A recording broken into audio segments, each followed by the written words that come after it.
Polestar, la marca sueca de automóviles eléctricos de lujo, se ha propuesto lanzar un coche nuevo cada año hasta 2026. En 2023 fue el Polestar 3, las primeras unidades del cual se entregarán ya en los próximos días. Y en 2024 es el turno del Polestar 4, este coche. El 4 se sitúa por tamaño y planteamiento entre el Polestar 2 y el Polestar 3, porque en Polestar el número del coche no indica el tamaño, sino la secuencia de lanzamiento. Hoy os vamos a descubrir todas las características de este nuevo Polestar 4, eso sí, sin conducirlo, algo que tendremos ocasión de hacer muy pronto, en el mes de junio.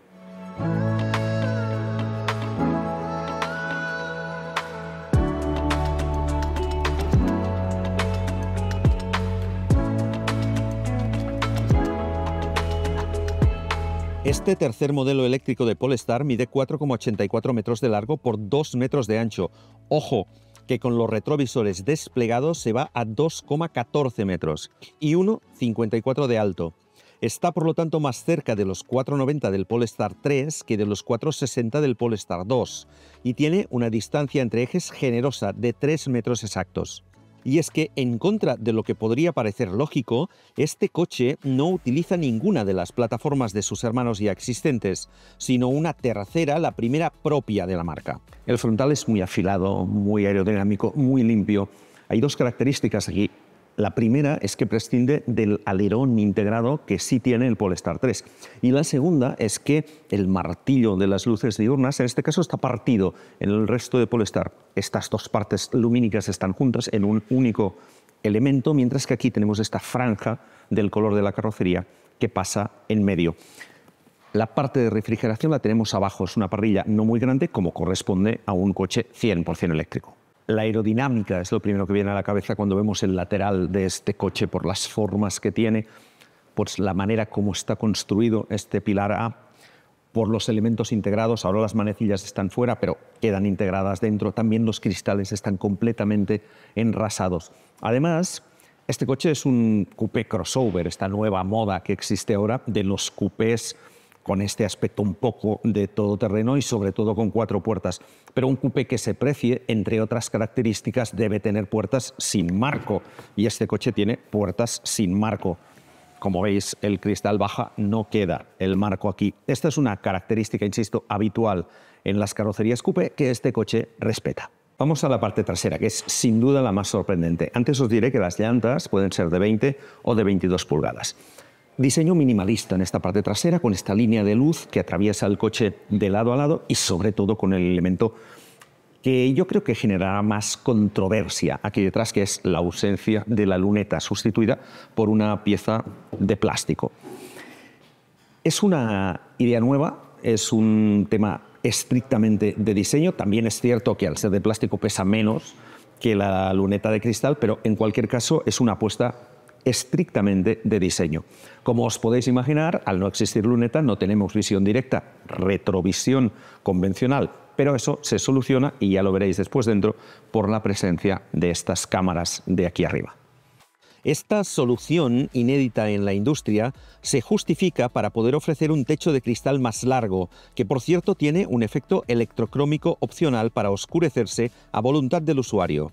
Y lo cierto es que se consigue, porque si hay una manera de conseguir que desde aquí atrás se respire esta sensación de amplitud y de luminosidad, es que el techo pase por encima de las cabezas de los ocupantes traseros. Y eso se consigue. Que luego hubiera que quitar la luneta ya es otra decisión, digamos, que a mí no me acaba de convencer, pero en cualquier caso, este super techo de cristal es una de las mejores características que tiene este coche. Estas plazas traseras son muy amplias, fijaos que tengo mucho espacio para las piernas y este asiento está incluso un poco más hacia atrás de lo que yo lo pondría para conducir. También es cierto que es un coche eléctrico y que es un coche eléctrico relativamente bajo. Digo relativamente porque los eléctricos ya sabéis que son coches altos, entre otras cosas, porque tienen más o menos este espacio en el piso ocupado por la batería. Los pies quedan arriba, la banqueta está bastante inclinada, algo que también es muy habitual en los eléctricos, pero la posición que se adopta aquí es buena, queda un poco de espacio al techo, no mucho, pero si alguien es más alto que yo, simplemente puede hacer esto, echar el asiento un poco más para atrás, eléctricamente, por lo tanto tenemos la posibilidad de regular el respaldo y conseguir una posición mucho más relajada y poder disfrutar de la vista del cielo.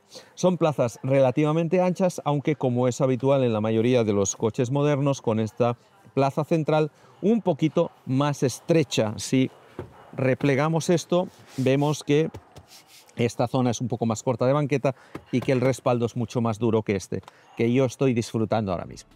Los ocupantes de las plazas traseras disponen de una pantalla para regular la climatización y para acceder al equipo de información y entretenimiento situada al final de la consola central delantera. Interior muy limpio, muy minimalista, muy escandinavo, es decir, lo que está de moda ahora. Un interior en realidad muy Tesla, es decir, con solo la pantalla central muy grande y, eso sí, una instrumentación justo detrás que nos permite consultar las principales informaciones de la conducción.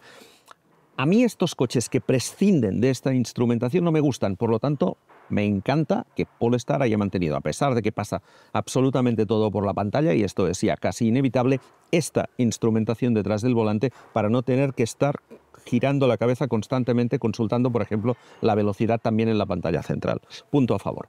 Otras cositas de este interior, aquí tenemos un cargador de móviles, esta es la salida de aireación, esta consola elevada que también está de moda, que complica un poco el acceso a la parte inferior, pero que en cualquier caso, insisto, es otra de las modas en marcha. Como lo es, y vuelvo a las pantallas, el hecho de eliminar prácticamente todos los botones físicos. Con esto se ganan dos cosas. La primera es en diseño, ese minimalismo que nos guste o no está tan de moda, y por otra parte la eliminación de botones hace que se eliminen componentes dentro del coche y eso abarate también en cierta manera el interior de un vehículo. En este caso solo tenemos este botón de aquí, que diréis, hombre, el cambio, ¿no? Pues no, el cambio está aquí, como en la mayoría de eléctricos ahora, que se colocan detrás del volante, y esto de aquí es simplemente el botón del volumen de la radio, girando, y el de pasar canciones. Le damos y suena la siguiente.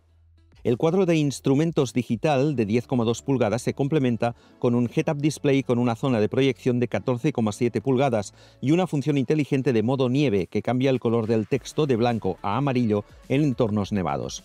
El sistema de infoentretenimiento está firmado por Android Automotive y la plataforma Snapdragon Cockpit y utiliza una pantalla de 15,4 pulgadas en formato horizontal.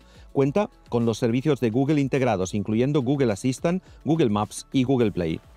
En el apartado de seguridad, este coche tiene 9 airbags y un sistema de ayudas a la conducción que funciona con un radar, con 12 sensores de ultrasonidos y con 12 cámaras. Fijaos que solo en esta zona tenemos una aquí, otra aquí y esta de aquí perfectamente carenada. Tiene todas las ayudas a la conducción habituales en un coche de este tipo, incluyendo el cambio automático de carril. Basta con poner el intermitente para el coche, vea si viene alguien por el carril contiguo y él solo se coloca en el carril que hemos elegido. Los acabados son muy buenos y los materiales son los que se encuentran en los coches modernos, con plásticos reciclados, tapicerías de cuero sintético, telas realizadas con el reciclaje de botellas de plástico y de antiguas redes de pesca y cuero certificado con bienestar animal, en aquellas marcas que como Polestar todavía ofrecen este material como tapicería de asientos. 526 litros tiene el maletero de este Polestar 4, curiosamente son 42 más que su hermano mayor, el Polestar 3. Es un espacio muy grande, sobre todo muy profundo, no es muy alto, también es cierto, y el umbral queda bastante elevado, pero tenemos un doble fondo, podemos situar el piso un poquito más abajo, ganando unos 7-8 centímetros, y además debajo tenemos todavía otro hueco para el kit antipinchazos, para el cable de recarga, para dejar algunas cosas de este tipo. No hay bandeja, lo único que tenemos es esta pieza que sube y baja y que aísla un poco la parte del habitáculo, y para cerrar, para abajo. Con los asientos abatidos son 1.536 litros de capacidad. El Polestar 4 estará disponible en dos variantes, una de un único motor y otra con dos motores. La batería es la misma para ambas versiones, es de 100 kWh de capacidad bruta. Las dos versiones, la primera es de un solo motor, 272 caballos, tracción trasera. La segunda, con dos motores, tracción a las 4 ruedas, hay un motor sobre cada eje tiene una potencia de 544 caballos. Polestar ha decidido que la versión más prestacional de este coche, la de 544 caballos, sea más potente que las versiones de dos motores del Polestar 2, que se queda en 476 caballos, y del Polestar 3, cuya versión más prestacional está en 517. Por lo tanto, ahora mismo, el Polestar 4 de dos motores es el coche más potente de la gama del fabricante. El coche tiene un chasis en el que es posible montar una suspensión semiadaptativa y la marca asegura que se tratará de un coche deportivo, pese a superar las 2 toneladas de peso. Con la misma batería, la autonomía cambia en función de la versión. La de un único motor homologa 600 kilómetros, mientras que su hermano más potente alcanza 560. Las prestaciones también cambian, claro. La versión de 272 caballos alcanza 180 km por hora y acelera de 0 a 100 en 7,4 segundos, mientras que el de 544 caballos es más rápido tanto en velocidad 200 km por hora como en aceleración con 3,8 segundos. Con un sistema de 400 voltios, la batería fabricada por CATL y con refrigeración líquida carga a un máximo de 200 kilovatios, lo que garantiza una carga del 10 al 80% en media hora.